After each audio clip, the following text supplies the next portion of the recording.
Hey everybody, I'm Josh Halpern and we are back talking about digital marketing. Digital marketing is how you will reach your potential customers where they are, which today means online on a multitude of devices. In this video, we'll have a look at the different channels you can use to create awareness. This will cover the basics, and these tips are not unique to cross-border. After you watch this, we'll see what you need to do to adapt your new strategy for new markets, knowing that you probably already have an audience and they're probably already using some of these channels, or your undiscovered tribe is. We'll talk about search engine optimization, SEO for short, social media content marketing, email marketing, and advertising. But this is not a technical training. Every social media channel has a number of free self-guided courses, and you can probably spend tons of money online on your own teaching yourself. But my goal here is to give you enough insight that you can manage that new crack team of 18-year-olds you just hired and at least understand the questions to ask and their responses.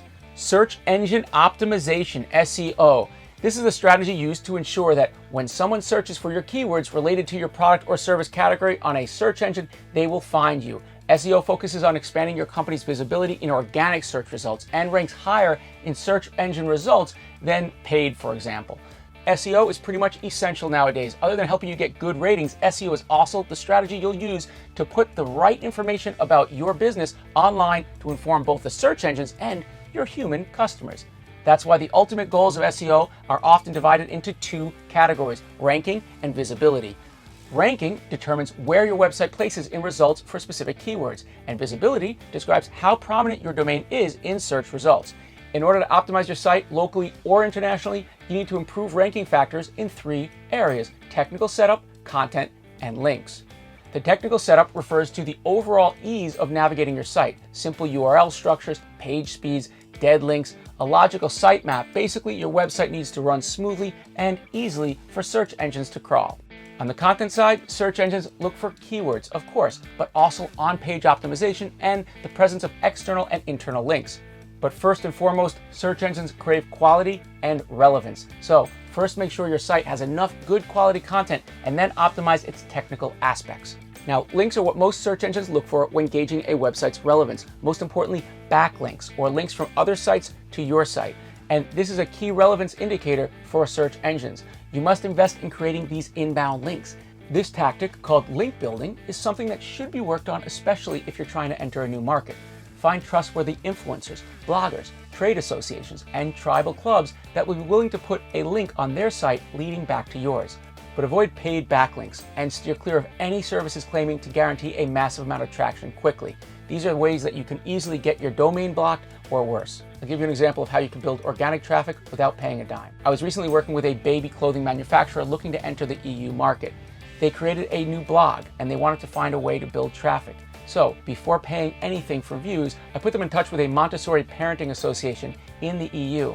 And they offered their blog as a platform for the association to post their own guidance on education and baby newborn development. This collab helps both players and generally helps SEO all around. The thing to remember about SEO is that search engines change their algorithms all the time. So no strategy will be good forever. Ultimately, you want to have a well-built website with relevant content for your visitors. Relevant content for your audience will be relevant for search engines. So all this mumbo jumbo dissolves into putting your head down and creating the authentic content that stems from the same passion that drove you to start this business in the first place. Now, social media. Social media is another fundamental element of modern marketing strategies. It doesn't mean you have to be on all social media platforms, but you should target the ones that matter most. Learn how to use them properly and harness their power to create awareness and more lasting relationships with your audience. Remember that today all customers, B2B or B2C, have social media accounts. A good reason to harness the different platforms as a channel to deliver your marketing message. To give you an idea of social media's place in society today, here are a few numbers. 3.5 billion people are using social media on a daily basis. That's almost 45% of the world population. Social media is not just a Gen X or a millennial situation. 48% of baby boomers are using social media, with Gen X at 77%, and of course, millennials at 90%. Even my mom is on social media, though she really shouldn't be. The average time spent on social media messaging every day is about 3 hours, and contrary to more traditional media, social are often used during work hours. More than 50% of social media users will use social media to research products, so if you're not there, they won't find you. So if you're trying to get into a new market, it's important to create a good social media strategy. We'll discuss more in depth in the next video about how to adapt your strategy, but keep in mind that only translating some of your posts won't be enough. Now, influencers.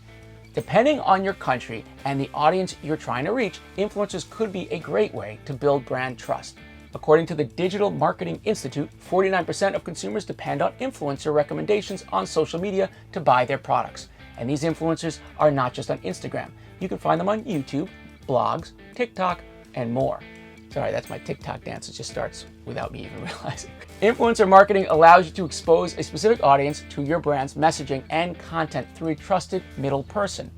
And that reminds me of the time I was in the van, I drove down the road, I heard a band playing. I got out, I went around the back, I sat down and I listened to them. And after a couple of seconds, very short seconds, they said, "This is a closed concert. We are going to be playing at XYZ place if you want to come back, but really this isn't for you." My wife awkwardly, as usual, dragged me out of there. And ultimately, had I had a trusted middle person that was maybe an influencer or somebody connected with that little micro audience, I might have been welcome to stay, but I wasn't. It's also the reason why, as you've seen, most politicians will show up in a town and they will wrangle the local mayor if they can to support them, because that local mayor is essentially a conduit for connection with the local audience. And when you're doing your budgeting, influencers are often seen as an alternative to directed, targeted advertisements, whose popularity is varying now from country to country. Now let me dive a little bit deeper into micro and macro influencers. Let me give you this repeated scenario in my life. My wife and I travel and we live overseas for maybe 3 years at a time, sometimes 4. Whenever we leave, somebody throws a celebration, perhaps in my case because they are celebrating my departure. Nonetheless, both of us walk into, let's say, a party. I tap on a glass and I announce to everybody, we are leaving. We're gonna be very sad to see you go, and this is the date we'll be departing. We'll keep in touch. My wife, on the other hand, might go one by one with only touching a few people and having very deep conversations with them. When we leave, most people will be glad that I've left. In my wife's case, they will continue to text and figure out when they might stay in touch and when they might see each other again. Maybe even some tears are shed. Now, I, in this scenario, would be the macro influencer. My wife, the micro influencer. I have a very efficient way of letting everybody know the scenario. I would be that massive awareness funnel. My wife would be the micro influencer, connecting deeply and likely having more conversion in terms of emotional kind of transmission than I did. So both of these are very helpful scenarios depending on your strategy in a given market. But when you get a list from that overseas, let's say, marketing agency of the influencers that are available to you, don't just pick the one that has the largest number of followers. Look at the ones that are most aligned with you as a brand and as a culture. And perhaps if they have a smaller number, they actually might have better conversion. So again, awareness for macro, but conversion for micro. Now let's talk about content. If the communication channels are the tubes, content is the liquid that flows through them.